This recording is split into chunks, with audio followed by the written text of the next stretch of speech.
कैसा होता अगर हमारे बचपन में ही कोई हमें ये बताता कि हम अपनी लाइफ के क्रिएटर खुद हैं, या फिर कैसा होता अगर अब्राहम हिक्स हमें हमारे बचपन में ही मिल जाते, या फिर हमारे जन्म के दिन ही अब्राहम हिक्स हमसे बात करते, या फिर जो टीचिंग्स हम लोग सीख रहे हैं क्या हम उससे अपने बच्चों के ऊपर भी अप्लाई कर सकते हैं। तो इन्हीं सारे सवालों का जवाब आज के वीडियो में आपको मिलेगा। वीडियो पूरा देखिएगा। वीडियो अच्छा लगे तो लाइक, या फिर नहीं अच्छा लगे तो डिसलाइक ज़रूर से कीजिएगा। अपना फीडबैक ज़रूर दीजिएगा। चलिए वीडियो को स्टार्ट करते हैं। नमस्ते, कैसे हो आप सभी लोग? आई होप आप सभी अपनी-अपनी लाइफ में एकदम हँस-मस्त और स्वस्थ होंगे। तो फ्रेंड्स, जो क्वेश्चंस मैंने अभी इंट्रो में पूछे कि कैसा होता अगर अब्राहम हिक्स हमें हमारे जन्म के दिन ही हमसे मिली होती, या फिर हमारे जन्म के दिन ही हमसे बात करती। तो आपको पता है वो क्या कहती हैं? वो कुछ इस तरीके से कहती हैं कि hello little one, welcome to this planet Earth. स्वागत है तुम्हारा इस प्लैनेट अर्थ पे। तुम अपनी मर्जी से यहाँ पर आए हो। तुमने खुद डिसाइड किया है यहाँ पर आने का। तुम एक क्रिएटर हो, तुम बहुत ज्यादा पावरफुल हो। अपनी लाइफ के क्रिएटर तुम खुद हो। तुम जो भी चाहे अपनी लाइफ में क्रिएट कर सकते हो, जो भी चाहे बन सकते हो। तुम्हारे अंदर एक सुपर पावर है, तुम्हारे अंदर एक सुप्रीम पावर है जो हमेशा तुम्हें गाइड करेगा। तुम्हें जो भी चाहिए वो हमेशा तुम्हारे लिए अरेंज करेगा। तुम्हें किसी से डरने की जरूरत नहीं है। बिल्कुल इसी तरीके से अब्राहम हिक्स हमसे बात करती है। बट अनफॉर्चुनेटली क्या है कि जो हमारे पेरेंट्स थे, क्योंकि उन्हें खुद ये सारी चीजें नहीं पता थी, तो उन्होंने भी हमें ये सब नहीं बताया। बट लकी हैं हम सभी लोग जिनकी लाइफ में अब्राहम हिक्स आए हैं।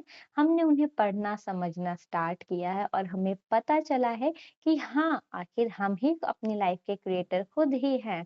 हम अपनी लाइफ में कुछ भी क्रिएट कर सकते हैं। कुछ भी मतलब कुछ भी। अब्राहम हिक्स हमेशा हमारे साथ हैं। तो अब बात ये आती है कि कैसे हम अपने बच्चों में, अगर तो आपके घर में बच्चे हैं, चाहे वो आपके खुद के बच्चे हों या फिर आपके किसी भी रिलेटिव के बच्चे हों, आपके आसपास के बच्चे हों, तो हम अपने बच्चों को कैसे अब्राहम हिक्स की टीचिंग सिखा सकते हैं और कैसे उन्हें बता सकते हैं कि वो ही अपनी लाइफ के क्रिएटर हैं। क्योंकि आखिरकार बच्चे ही फ्यूचर होते हैं, राइट? अगर बच्चों की पेरेंटिंग यानी कि बच्चों की अगर परवरिश जितनी ज्यादा स्ट्रांग होगी, जितनी ज्यादा अच्छी होगी, बच्चों का फ्यूचर, देश का फ्यूचर उतना ही ज्यादा ब्राइट होगा। तो यहाँ पर अब्राहम हिक्स बोलती हैं कि हर एक बच्चा एक क्रिएटर ही है। वो अपनी डेलिब्रेट क्रिएशन की पावर के साथ ही जन्म लेता है और बच्चे को अपनी ये पावर के बारे में पता भी होता है। बट होता क्या है कि जैसे जैसे बच्चा धीरे धीरे बड़ा होता है, तो उसके जो आसपास के लोग हैं, उसके पेरेंट्स, उसके गार्जियन, उन लोगों को इन सारी चीजों के बारे में नॉलेज नहीं होती, तो वो अनजाने में ही बच्चों को इस तरीके से परवरिश करना स्टार्ट कर देते हैं। वो भी अनजाने में ही करते हैं। जानबूझ के तो कोई भी अपने बच्चों का बुरा नहीं चाहेगा, राइट? अनजाने में ही जो है वो पेरेंट्स बच्चों को सिखाना स्टार्ट करते हैं कि ये दुनिया बहुत टफ है, यहाँ पर जीना बहुत ज्यादा चैलेंजिंग है, राइट? हमारे पास पैसे बहुत ज्यादा कम हैं, हम कभी बड़े घर में नहीं रह सकते, हम कभी फ्लाइट में नहीं बैठ सकते। जो एक टिपिकल मिडिल क्लास के लोग होते हैं ना, पेरेंट्स होते हैं, वो अपने बच्चों से कुछ इसी तरीके से बात करते हैं, जो कि अनजाने में करते हैं, और वो बच्चों के लिए बहुत ही ज़्यादा गलत साबित होता है। अब इमेजिन करिए अगर हम अपने बच्चों को उनके बचपन में ही ये सारी चीज़ें सिखाना स्टार्ट करें कि तुम्हारे अंदर एक मैजिकल पावर है, तुम्हारे अंदर एक सुप्रीम पावर है, जो भी तुम चाहते हो वो हमेशा तुम्हारे लिए अरेंज करेगा।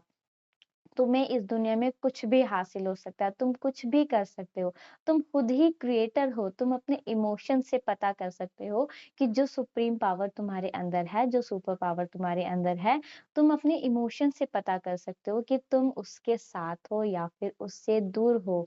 तो सोचो कैसा होगा इन बच्चों का फ्यूचर। वो बच्चे कितना ज्यादा कॉन्फिडेंट फील करेंगे। उनको पता होगा कि वो अकेले नहीं है, उनके अंदर एक सुपर पावर है जो हमेशा उनकी रक्षा कर रही है, राइट? इसी तरीके से हमें अपने बच्चों से बात करने की जरूरत है। तो अब मैं आपको कुछ ऐसे कॉमन मिस्टेक्स बताऊंगी जो कि पेरेंट्स अनजाने में ही करते हैं, जो कि उनको नहीं करनी चाहिए। तो सबसे पहली कॉमन मिस्टेक है अपने बच्चों के इमोशंस को सप्रेस करना। बच्चे किसी भी रीज़न से रोते हैं या कभी भी वो हमें सैड लगते हैं, तो पेरेंट्स क्या बोलते हैं, "चुप हो जाओ तुम, क्यों रो रहे हो? ये इतनी छोटी-सी बात कोई रोने वाली होती है? लड़के रोते नहीं हैं, लड़के स्ट्रॉन्ग होते हैं।" है ना? इस टाइप से बातें हमने सुनी होंगी ना, इवन गर्ल्स को भी बोला जाता है कि इतनी छोटी-सी बात पे क्या रोने की ज़रूरत है, चुप हो जाओ वरना और 2 थप्पड़ मारूँगी। कुछ मम्मियाँ तो ऐसे भी बोलती हैं। तो हम यहाँ पर क्या कर रहे हैं, हम बच्चों को उनके इमोशंस ही एक्सप्रेस नहीं करने दे रहे हैं। आप समझ रहे हो? बच्चों को लग रहा है कि अगर उन्हें कभी भी बुरा लग रहा है तो वो बहुत गलत चीज़ है ना? बच्चों को अगर मतलब वो अपने इमोशंस को इग्नोर करना सीख रहे हैं। अनजाने में ही हम बच्चों को सिखा रहे हैं कि अपने इमोशंस पे तुम्हें ध्यान देने की ज़रूरत नहीं है, सब ये है, वो है, इस तरीके से हम बातें कर रहे हैं। तो मतलब सबकॉन्शियस लेवल पे बच्चों को क्या पता चल रहा है? सबकॉन्शियस लेवल पे बच्चे अपने इमोशंस से दूर होते जा रहे हैं, है ना? वो अपने इमोशंस को वैल्यू नहीं कर रहे हैं और यहाँ पर अब्राहम हिक्स का जो सबसे ज़्यादा इम्पोर्टेंट जो चीज़ है, वो अब्राहम हिक्स इमोशंस को ही बताते हैं कि हमें अपने इमोशंस को मॉनिटर करना चाहिए कि वो पॉज़िटिव हैं या नेगेटिव और हम बचपन में ही बच्चों को बोल देते हैं कि चुप हो जाओ, रोने की ज़रूरत नहीं, इस टाइप से। तो बच्चे अनजाने में ही अपनी इमोशन गाइडेंस सिस्टम से दूर हो जाते हैं, अपने इमोशंस की वैल्यू नहीं करते, अपने इमोशंस को समझने की कोशिश नहीं करते। बच्चों को लगने लगता है कि वो बहुत अकेले हैं, उन्हें कोई सुनने वाला नहीं है, राइट? हम यहाँ पर कर क्या सकते हैं? कभी भी कोई भी सिचुएशन हो, अगर आपके आस-पास बच्चे हैं और वो दुखी दिख रहा है, तो बच्चे के साथ बैठो। बच्चे को क्या चाहिए? बच्चे को सिर्फ़ आपका टाइम और अटेंशन ही चाहिए, राइट? तो बच्चों के साथ बैठो, उनसे पूछो, "अच्छा ठीक है, बताओ क्या बात हो गई है?" उनको सुनो, उनको समझो, राइट? और उनको बताने की कोशिश करो कि अच्छा ठीक है, जो तुम्हें फ़ील हो रहा है वो एकदम परफ़ेक्ट है उस सिचुएशन के अकॉर्डिंग बट ये टेम्परेरी है। अच्छा चलो हम ये काम करते हैं, जो भी बच्चों को पसंद हो, आप बच्चे को वहाँ से शिफ्ट करवा सकते हो, ठीक है? तो यहाँ हम बच्चों को सिखा रहे हैं नेगेटिव सिचुएशन से पॉजिटिव सिचुएशन में शिफ्ट होना या फिर हम क्या कर सकते हैं अगर तो कोई ऐसा इवेंट है जहाँ पर आपको लग रहा है कि हाँ इस इवेंट से मैं बच्चों को कुछ लेसन दे सकती हूँ या इस इवेंट में मुझे कुछ पॉजिटिव फील हो रहा है तो वो आप उस बच्चे को बता सकते हैं यहाँ पर हम बच्चों को सिखा रहे हैं नेगेटिव सिचुएशन में भी पॉजिटिविटी को ढूंढना जैसे फॉर एग्जाम्पल अगर मैं बोलूँ अ, मान लीजिए बच्चा अपना होमवर्क करने बैठा था या बच्चा कुछ भी एक्स-वाई-ज़ेड काम कर रहा था और लाइट चली गई, ठीक है? अब हम बच्चे को तो छोड़ो तो बड़े खुद ही ये बात बोलते हैं, दिमाग खराब हो गया लाइट चली गई, मुझे इतना इम्पोर्टेंट काम करना था, है ना? यही चीज़ बच्चे के ऊपर भी देखिए कि बच्चा भी ऐसे ही रिएक्ट करेगा। उस सिचुएशन में हमें क्या बोलना चाहिए? अगर मान लो बच्चा सैड हो गया या कुछ भी ऐसा हुआ, तो हमें ऐसे बोलना चाहिए कि अच्छा चलो ठीक है लाइट चलेगी, हमारे घर के लाइट और पंखे भी थक गए थे ना चलते-चलते अब उन्हें भी थोड़ा आराम करने का टाइम मिला है। अच्छा चलो एक काम करते हैं अब हमें टाइम मिला है साथ में बैठने का, हम कैंडल जलाते हैं, हम स्टोरी सुन सकते हैं, वॉव! चलो ये। तो आप समझ रहे हो इस तरीके से हमें अ, अपने बच्चों को या तो पॉजिटिविटी की तरफ शिफ्ट करना सिखाइए या फिर किसी भी इवेंट में पॉजिटिविटी ढूँढना सिखाइए, है ना? तो बच्चों के इमोशंस को हमें सप्रेस नहीं करना है, हमें बच्चों के साथ थोड़ा-सा टाइम स्पेंड करना है, उन्हें समझना है और उनके इमोशंस को वैलिडेट करना है कि हाँ, जो उस सिचुएशन के अकॉर्डिंग जो तुम्हें फ़ील हो रहा है, वो एकदम सही है। ठीक है? उसके अलावा जो एक पेरेंट्स कॉमन मिस्टेक करते हैं, वो करते हैं जैसे मान लीजिए कुछ बच्चे होते हैं ना, वो बहुत ज़्यादा इमेजिनरी होते हैं, ठीक है?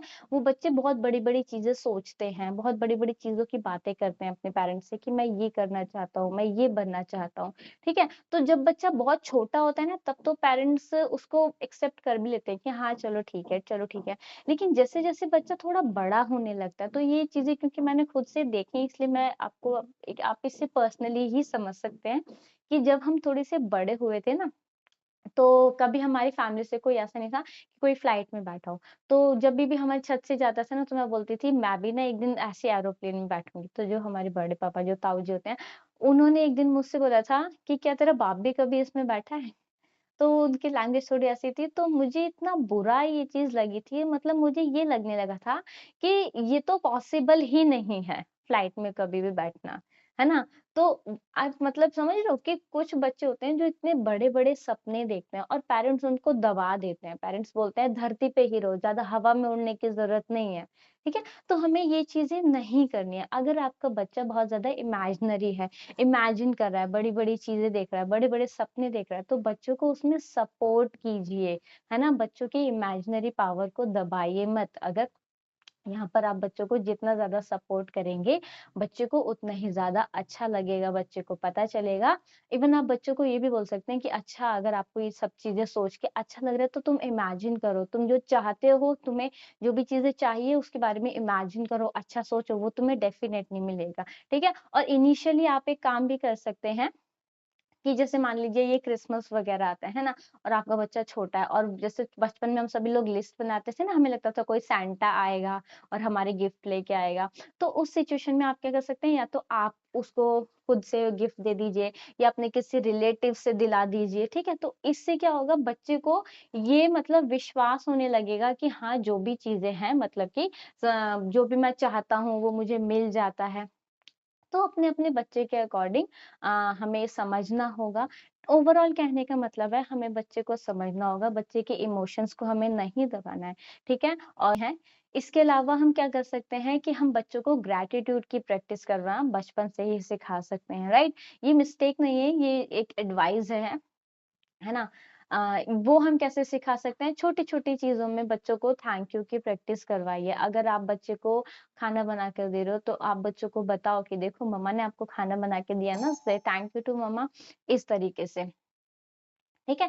तो यहाँ पर इसी तरीके से छोटी-छोटी चीज़ों में हमें बच्चों को थैंक यू बोलने की प्रैक्टिस करवानी है। अगर हम बच्चों को आइसक्रीम दिलवाई है तो बोलो थैंक यू बोलो आइसक्रीम अंकल को। पापा ने अगर कुछ लाके गया तो थैंक यू बोलो पापा को, ठीक है?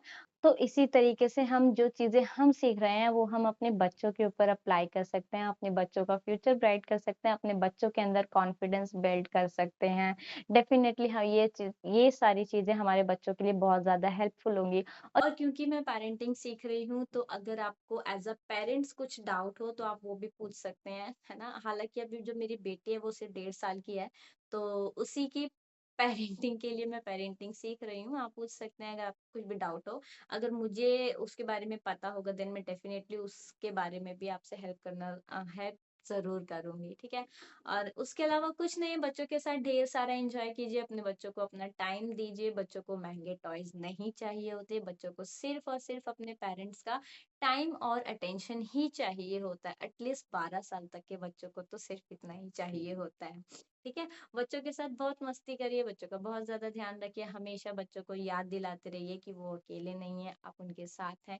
एक सुपर पावर उनके साथ है बेसिकली, यही सारी चीज़ें हमें बच्चों को सिखानी है। अच्छा हाँ, एक चीज़ मैं आपको पर्सनली आपको बताऊँ, मैं अपनी बेटी के साथ एक सॉन्ग बहुत ज़्यादा एन्जॉय कर सकती हूँ, जो आप भी एन्जॉय करती हूँ, जो आप लोग भी कर सकते हैं। मेबी बच्चों के सबकॉन्शियस लेवल पे वो बहुत ज़्यादा हेल्पफुल होगा और वो है शाहरुख खान का सॉन्ग है आई एम द बेस्ट, है ना? अ, थोड़ा-सा अगर मैं लिरिक्स बताऊँ, ऐसा है ना, कोई हीरो यहाँ, कोई ज़ीरो यहाँ, कोई स्टार है, कोई बेकार है, मैं कौन हूँ, तुमसे मैं क्या कहूँ, है सच तो ये दोस्तों, I am the best, I am the best, I am the best, oh you always. तो मैं अक्कू के साथ इस सॉन्ग को बहुत ज्यादा एंजॉय करती हूँ, सबकॉन्शियस लेवल पे उसको हेल्प हो रही है, उसको मैं ये विश्वास दिला रही हूँ कि चाहे दुनिया में कुछ भी कैसा भी हो, वो अपने आप में एकदम बेस्ट है ना? तो आज की वीडियो को यहीं पर समाप्त करते हैं, क्योंकि मैं ये सब चीज़ें सीख रही हूँ, तो मैं भी आपको ये सब चीज़ें बताने में बहुत ज़्यादा एक्साइटेड ही फ़ील कर रही हूँ, है ना? और मैं और भी बहुत कुछ बोल सकती हूँ। वीडियो बहुत ज़्यादा लंबा हो जाएगा। अगर आपको इसका पार्ट 2 चाहिए होगा तो मुझे बताइएगा, मैं पार्ट 2 में कुछ कॉमन मिस्टेक्स और ज़्यादा आपके साथ शेयर करूँगी, ठीक है? अभी अगर आपने वीडियो यहाँ तक देखा है तो वीडियो को यहाँ तक देखने के लिए दिल से बहुत ज़्यादा धन्यवाद। अगर आपको वीडियो अच्छा लगा तो वीडियो को लाइक करिए, अच्छा नहीं लगा तो डिसलाइक कीजिए। बट फीडबैक ज़रूर से शेयर कीजिएगा, मेरे लिए बहुत ज़्यादा हेल्प होगी। और अपना खूब सारा ध्यान रखिए, याद रखिए we are the beautiful souls. अब मिलेंगे नेक्स्ट वीडियो में, तब तक के लिए बाय।